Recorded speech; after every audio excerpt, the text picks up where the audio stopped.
Si. J'appelle donc la dernière communication du docteur Joseph Najar,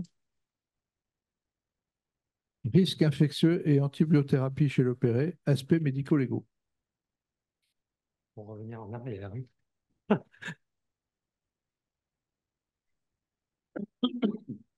Bien, je remercie l'Académie pour cette invitation, pour venir échanger avec vous sur ce sujet. Et puis, en écho, je n'ai pas de diapo. C'est bon? En écho à ce qui vient d'être dit, je voudrais juste rappeler, en dehors des recommandations de prévention et des méthodes d'évaluation de l'observance de l'antibioprophylaxie, que les types chirurgicales, eh bien, elle a un recours en cas d'infection à une aide à la prise en charge, à la fois par les référents, comme cela vient d'être dit, ou les équipes multidisciplinaires en antibiothérapie, et notamment au centre de référence interrégionaux pour la prise en charge des infections ostéo-articulaires complexes.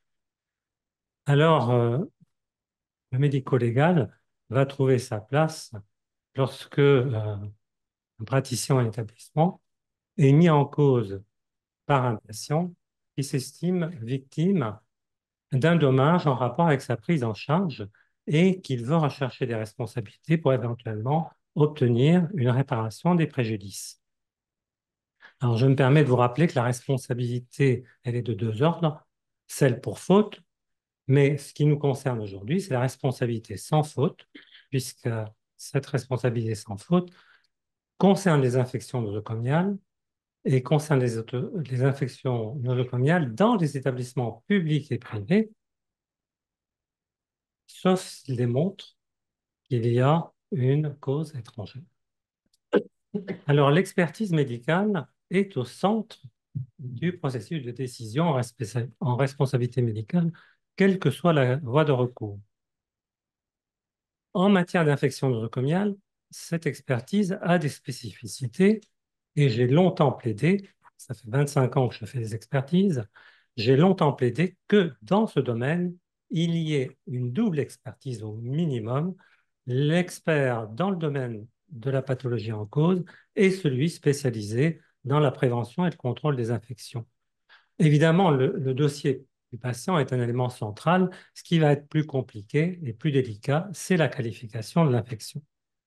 Voilà ici, mais je ne vais pas le détailler, un exemple des dossiers, de pièces de dossier pour une expertise dans laquelle il y a un problème infectieux post-opératoire. Et vous voyez que là, les thèmes qui nous intéressent, l'antiboprophylaxie, sa traçabilité, les résultats des prélèvements microbiologiques, le suivi post-opératoire vont être des pièces importantes. Alors, dans l'expertise type, notamment CCI, mais ce n'est pas le propre des CCI, on a un certain nombre de questions, les experts, auxquelles il faut répondre. Est-ce que les précautions d'hygiène, les mesures de sécurité ont été réellement prises? Tous les éléments qui ont concouru à établir le diagnostic. Quel acte médical et qui est à l'origine et qui l'a pratiqué? Il faut effectivement distinguer l'infection nosocomiale associée à cet acte d'une infection communautaire éventuelle et puis dire si la survenue de cette infection était euh, prévisible ou non. Et d'ailleurs, ça va avec, est-ce que le patient présentait des facteurs de vulnérabilité pouvant contribuer à cette infection? Et enfin, et c'est une partie très importante de l'expertise, d'analyser si le diagnostic et le traitement de cette infection ont été conduits conformément aux règles de l'art et en cas de réponse négative, de faire la part entre les conséquences du retard de diagnostic ou de traitement et euh, les conséquences de l'infection elle-même en termes de préjudice. Alors, pour vous donner une idée de l'ampleur du problème, j'ai ici mis des données de deux assureurs. Je ne vais en détailler qu'un, celui de la CHAM qui est devenu Reliens depuis quelque temps. Vous voyez 16 000 réclamations, dont 50% de préjudice corporel.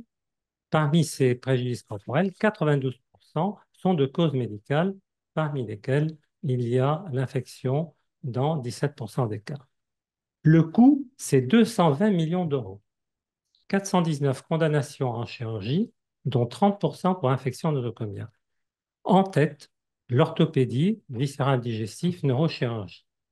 Donc, vous voyez que pour le rapport du sous-médical, la MACSF, on va se retrouver dans des situations équivalentes. Alors, j'ai choisi là de vous présenter 3 dossiers. Évidemment, c'est toujours compliqué de choisir les dossiers d'expertise. Le plus souvent, c'est entre 30 et 40 pages de rapport.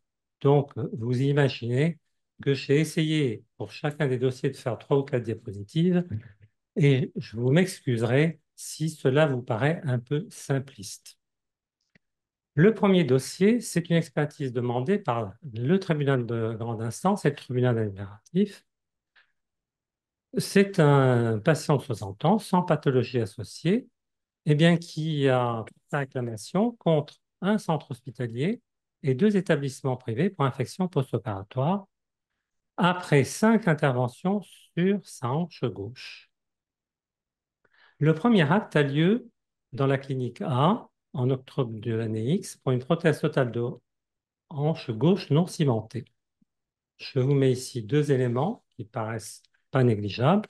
Un rasage mécanique la veille pour la dépilation et une injection 1h30 avant l'incision de 2 grammes d'orbénine, ce qui n'était pas conforme au protocole donné par l'établissement. Le deuxième acte va se situer dans un centre hospitalier le mois de novembre, un mois après de la même année, pour une réduction d'une fracture de l'extrémité supérieure du fémur gauche, le patient, le requérant, ayant fait une chute après un geste de retournement. Dans ce dossier, l'acte chirurgical est un repositionnement de la prothèse fémorale avec mise en place de 2 câbles métalliques sertis. Aucun antibiotique n'est administré. D'ailleurs, dans l'établissement, on n'a pas pu disposer de protocole concernant l'antibioprophylaxie. Dans les suites, le patient va présenter des douleurs du membre inférieur gauche qui rendent l'appui impossible avec l'apparition d'un raccourcissement, le tout étant attribué à un dessalement de la prothèse fémorale. Le troisième acte, février de l'année suivante, se place dans la clinique B, où on fait un changement de prothèse fémorale pour dessalement mécanique. Le patient va recevoir un antibiotique 4 heures après la fin de l'intervention. Aucun prélèvement, nous en sommes au troisième acte, sur cette hanche. Aucun prélèvement péropératoire n'a été fait. Et dans les suites, eh bien, les douleurs persistent. Elles sont attribuées à des calcifications des parties molles au contact du fémur. Le quatrième acte, en août cette année-là, toujours dans la clinique B, est fait pour exérèse de calcification et ablation des sarclages. Aucun antibiotique n'est administré. À domicile, le patient va présenter un écoulement par l'orifice du drain qui avait été mis au cours de l'intervention. Le patient qualifie cet écoulement comme étant abondant, ayant coulé le long de sa jambe et mouillé son pantalon. Il se tarit au bout de 3 semaines et cet écoulement n'a fait l'objet d'aucun suivi. Le cinquième acte va se situer à nouveau dans la clinique initiale A, en décembre de l'année suivante. On va changer la partie fémorale de la prothèse de hanche gauche avec un ciment antibiotique. L'hypothèse d'un dessalement septique est écartée sans aucun examen complémentaire. Comme on est dans la clinique A, il a pour dépilation un rasage mécanique la veille. On ne se préoccupe pas de faire un antibiotique quel qu'il soit et on ne fait aucun prélèvement péropératoire à visée microbiologique. Eh bien, la suite, elle est l'année suivante. Le patient va être pris en charge dans un centre spécialisé pour douleurs et importance fonctionnelle du membre inférieur gauche. La scintigraphie et la radiographie vont montrer un liseré entourant la totalité de la prothèse.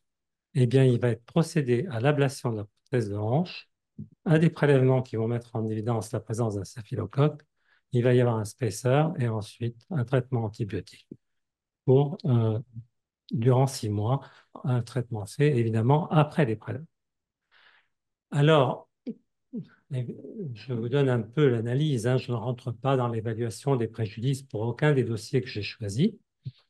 Le patient n'avait pas d'antécédent majeur, il n'avait aucune infection intercurrente à distance du site opératoire pouvant expliquer une vulnérabilité particulière, douleur, impotence fonctionnelle persistante, radiographie successive avec augmentation progressive du liseré périprothétique, absence de prophylaxie antibiotique, y compris lors des reprises articulaires, sans aucun prélèvement systématique. Eh bien, les experts ont conclu à une infection du site opératoire nosocomial et à plusieurs manquements aux règles de l'art du fait d'une conduite erratique de l'antibioprophylaxie et d'un manquement dans les suivis post-opératifs. Le deuxième dossier est une expertise CCI. C'est un patient de 21 ans qui est admis pour une chute à ski et il va être opéré d'ailleurs le même jour de février de cette année-là d'une fracture luxation scapulo-humérale droite complexe. La préparation préopératoire et l'antiprophylaxie sont conformes aux règles édictées. Le contrôle radiographique post-opératoire ne pose pas de problème. Le patient sort à domicile et il y a une contention par un indujarrier pour 6 semaines. Les suites, je les ai résumées par les échanges de mails entre le kinésithérapeute et le chirurgien. À J12, le kinésithérapeute écrit au chirurgien, il y a un épisode de fièvre et un écoulement sérosanglant cicatriciel. Il ne se passe rien.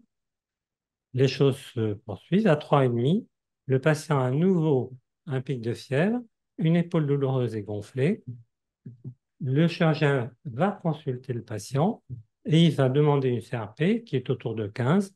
Et comme consigne, il dit eh bien, il faut recontrôler dans quelque temps la CRP. Nous sommes à 5 mois. La kinésithérapeute dit élévation antérieure et abduction active très laborieuse et douloureuse.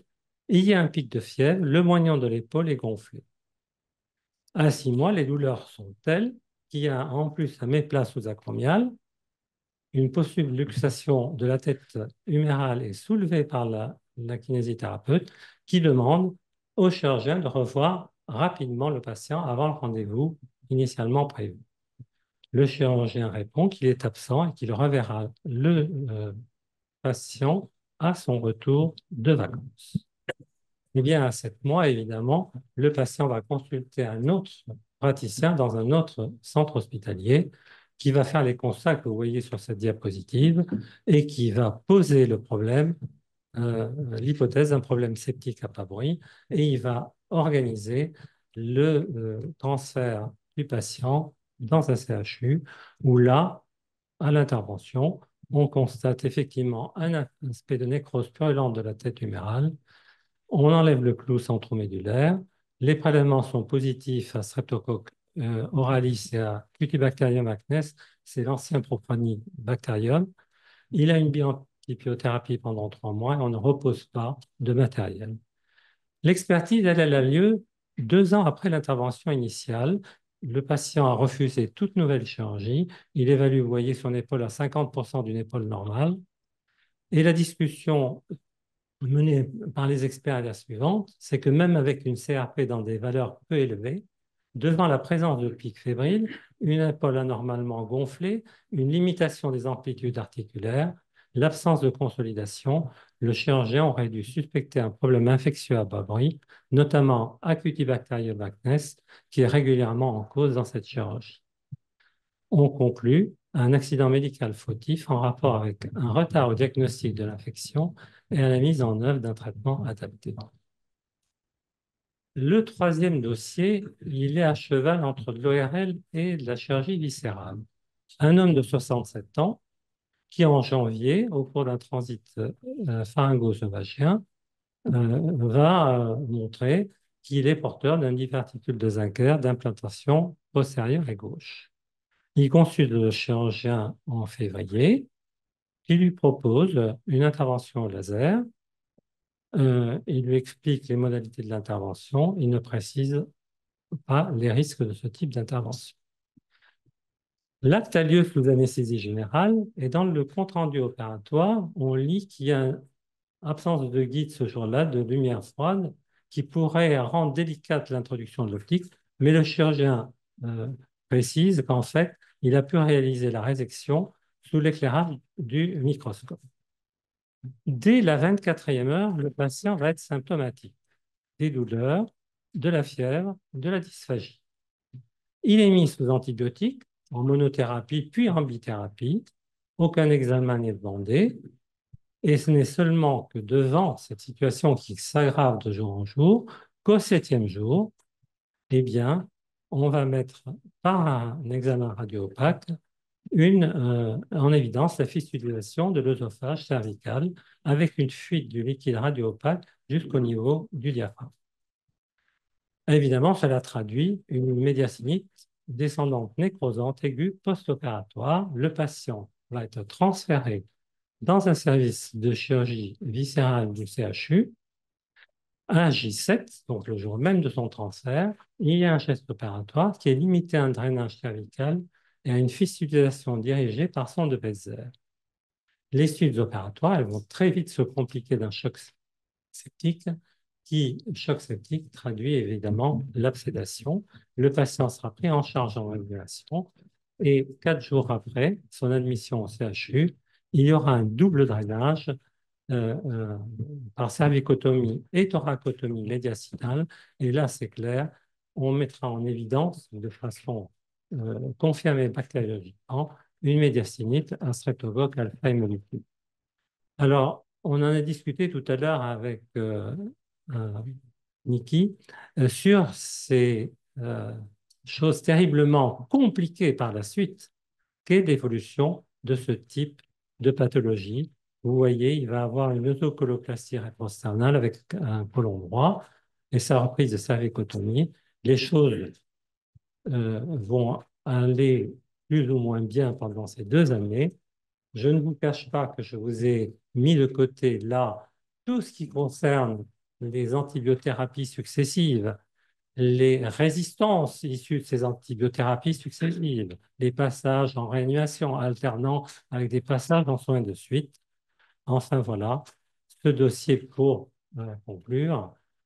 Les experts ont considéré que la fistulisation de la suture au niveau du diverticule œsophagien, on l'a considéré comme un accident médical non fautif après de longues discussions. La complication infectieuse nosocomiale, elle a été caractérisée comme telle, même si elle est en rapport avec un accident médical non fautif, ce qui est le cas, je le rappelle actuellement, pour les hématomes infectés après un hématome considéré comme non fautif. La Cour de cassation demande à ce que ce soit considéré comme une infection nosocomiale. Nous avions retenu un retard de prise en charge du patient à 2 périodes. Au centre hospitalier, puisque on aurait pu peut-être faire ce scanner un peu avant le 7e jour, et au CHU, puisque le drainage n'a pas été complet dès la première prise opératoire. Et puis, il eût été certainement important de dire aux patients quels étaient les risques liés à ce genre d'intervention. Donc là, il est clair que nous ne pouvons pas faire autrement que de conclure à des manquements aux règles de l'art dans les complications apparues et dans les préjudices qui en découlent. Alors, je voudrais, si vous me le permettez, terminer par quelques messages. Je rappelle que l'expertise médicale est un avis argumenté d'experts que j'ai mis entre guillemets lors de la mise en cause d'un professionnel, mais cette expertise médicale, elle concerne un patient donné à un moment donné. Les exemples que j'ai présentés soulignent ce qui a déjà été dit par les intervenants précédents, le caractère multidisciplinaire de la prise en charge du risque infectieux chez l'opéré et ses impératifs. Appliquer les recommandations préventives, notamment les règles édictées pour l'antibioprophylaxie, informer le patient sur les bénéfices et les risques de l'intervention, et puis, comme je l'ai dit en début de présentation, faire un recours éventuel, quand on en a besoin, à une équipe spécialisée lors de la survenue d'une infection post-opératoire. Et puis, il y a également, on s'en rend compte au cours des expertises, la problématique autour de l'annonce du dommage. Alors, je dirais que en dehors de l'expertise, en amont de toute plainte, si on analyse ces événements indésirables, soit par un retour d'expérience, soit par une revue de mortalité-morbidité, soit par d'autres méthodes d'ailleurs, on pourrait certainement réfléchir sur la mise en place de mesures correctrices. Voilà, pour celles ou ceux qui ne sont pas très familiarisés avec l'expertise, je vous ai mis ici trois articles, dont celui de Dominique Henri Matagrin, qui a été pendant longtemps président de la CCI Auvergne-Rhône-Alpes et qui a fait tout un historique sur l'évolution, sur les dispositifs de recours pour les patients. Bon, merci pour votre attention. Merci beaucoup. En tant qu'orthopédiste, je suis quand même très surpris des deux premiers dossiers. L'absence de prélèvement opératoire, c'est quand même assez extraordinaire. Il l'opère régulièrement, 5 fois, et il n'y a jamais de prélèvement opératoire. C'est quand même un peu surprenant. Et le deuxième dossier, il n'y a eu aucune ponction qui a été faite, et on a attendu le retour de vacances du chirurgien. C'est quand même un peu surprenant. Professeur Schoenberg, professeur Soucy. Ah oui. Je voudrais juste remercier et féliciter Monsieur Ajar pour cet exposé, les trois dossiers que vous avez montrés, notamment celui concernant le Cutibacterium acnes, auquel nous sommes souvent confrontés en expertise, avec ces CRP qui évoluent, comment dire, à la limite de la normale, et nous sommes souvent ennuyés, puisque d'une part, ça évolue à la limite de la normale, comme je viens de le dire, et l'infection apparaît plusieurs mois, enfin plusieurs années après, mais souvent très ennuyés pour répondre vraiment à la question qui nous est posée. Donc, ce germe est vraiment, comment dire, très, très particulier. Et je pense qu'il serait intéressant un jour de faire une séance sur Cutibacterium acnes, justement, qui est un germe qui est émergent. Enfin, il est plus émergent parce que ça fait maintenant plusieurs années qu'on en parle. Ça fait déjà plusieurs années, mais on le voit de plus en plus souvent dans les infections post-opératoires en orthopédie. Alors, il est vrai que Oui. l'équipe de Saint-Étienne s'était penchée sur Cutibacterium acnes pour la chirurgie de l'épaule. Et moi, j'étais pendant 20 ans en prévention des infections, mais pendant 20 ans, j'étais anesthésiste réanimateur. Donc, j'ai beaucoup travaillé avec les chirurgiens. Et l'équipe de Saint-Étienne avait quand même montré que la mise en place des champs pour la chirurgie d'épaule n'est, semble-t-il, pas aussi simple qu'on le croit. Propionibacterium acnes, en fait, Cutibacterium acnes, il est beaucoup là-dedans, dans le cuir chevelu notamment. Et la question se posait de savoir comment ce Cutibacterium du cuir chevelu allait se balader du côté de l'épaule. Moi, je ne suis pas spécialiste là-dedans, hein. Je reprends juste l'interrogation que posait l'équipe de Saint-Étienne. Docteur Baillet. Merci beaucoup. Et c'est un très gros travail que tu as fait de synthèse. Merci beaucoup. Est-ce que dans une expertise, et comme notamment dans le dernier cas, est-ce qu'il est tenu compte de l'ambiance dans la salle d'opération, du bruit, de l'ambiance en général? Non, c'est des éléments dont on a peu connaissance. On les a pas, hein, ouais. Ce qu'on peut avoir quand l'opération d'expertise a lieu, et je dois dire que quand j'ai commencé il y a des années en arrière, notamment quand c'était des établissements publics qui étaient mis en cause, on ne voyait pas les chirurgiens venir à l'opération d'expertise. Ça a beaucoup changé, public comme privé, au cours des expertises, les chirurgiens sont présents, ce qui est très important parce qu'ils vont nous apporter un certain nombre d'explications qu'un dossier, aussi bien soit-il, ne peut pas nous apporter. Alors, Non, on a des notions sur le nombre d'actes que fait ce chirurgien pour un acte donné. Euh, Est-ce que l'ordre de passage dans le bloc opératoire, voilà, on a ces éléments sur l'environnement du bloc opératoire, mais tout ce qui concerne les perturbations, aussi bien son ou autres, on ne les a pas au cours des expertises. Professeur Joël. Oui, en fait, vous êtes en train de nous dire que c'est un germe qui n'augmente pas la CRP, c'est ça? C'est un Oui, oui, Corynebacterium. oui. Parce que nous, en viscéral, en général, on se base sur la CRP. Donc, Oui, non, non, mais c'est Oui, oui. Ah, déjà, oui. les microbes qu'on a, ils augmentent la CRP, nous, c'est ça? James Claude. Prends le micro, prends le micro. Le professeur Soucy est membre du bureau de la Cour de cassation. Donc, allez, vas-y. Oui, M. Ajar sera d'accord avec moi. C'est vrai que ces infections à Cutibacterium, là, dans le cas que vous avez cité, il y avait deux germes. Il y avait un Streptococcus aureus aussi, mais enfin bon.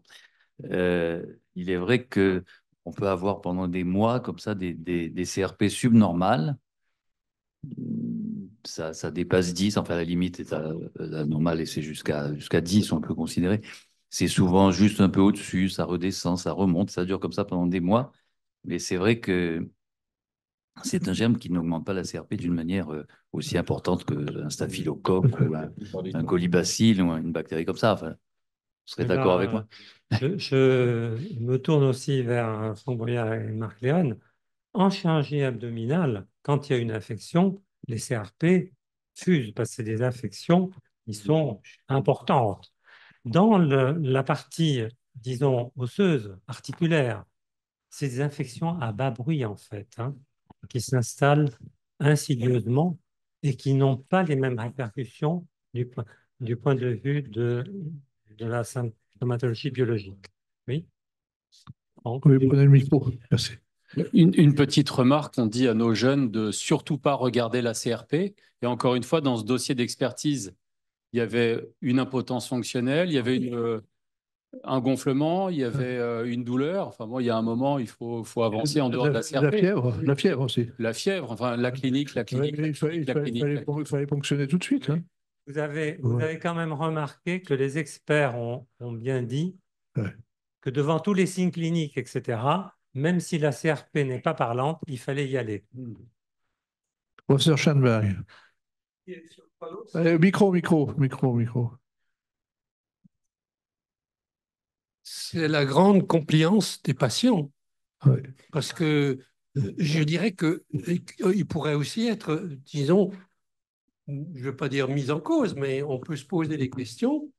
Quand on a une évolution, aujourd'hui, les patients téléphonent le soir même dès qu'il y a le moindre perturbation, et là, on constate qu'il y a des évolutions qui font peur. Et n'oubliez pas que les patients aussi, quand ils se confient au chirurgien ou à un médecin, quel qu'il soit, ils ont établi quand même une relation de confiance. Et il faut qu'il y ait des événements d'urgence caractérisés pour que cette confiance soit ou rompue ou restimulée. Ben, merci beaucoup pour cette belle séance et la séance est suspendue.